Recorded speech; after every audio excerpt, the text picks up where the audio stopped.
जय हिंद दोस्तों। राम राम सभी भाइयों को, मैं आपका भाई पवन हिंदू एक बार फिर से आप सभी का स्वागत है हमारे इस नई वीडियो में। आज हम लोग बात करने वाले हैं एक बार फिर से खेसारी लाल यादव को लेकर के। जी हाँ मेरे भाई, खेसारी लाल यादव जी का एक नए गाने का टीजर आज लॉन्च हुआ है, अभी अभी लॉन्च हुआ है मेरे भाई। जिस टीजर का नाम है रोटियां जरता। देखते हैं मेरे भाई ये गाना कितना तहलका मचाता है, कितना अच्छा है। जब ये गाना रिलीज होगा उसके बाद देखने के बाद ही मालूम चलेगा कि ये गाना क्या करता है, ट्रेंडिंग में जाता है या नहीं। लेकिन मेरे भाई मैं आप लोगों को बता दूं कि जो खेसारी लाल यादव के साथ में जो गाना गाई हैं उनका नाम है सृष्टि भारती, और जो उस गाने में जो अभिनय की हैं उनका नाम है, खेसारी लाल के साथ में जो गाने में अभिनय की हैं उनका नाम है श्वेता मेहरा। अब देखते हैं मेरे भाई कि ये दोनों की जोड़ी कितनी अच्छी होती है और ये गाना कितने मिलियन व्यूज आते हैं इस गाने पे।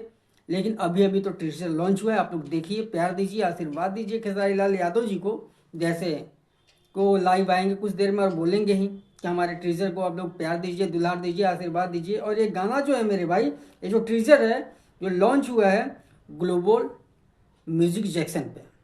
तो आप लोग जाइए देखिए इस गाने को, इस टीजर को। जय हिंद, जय श्री राम।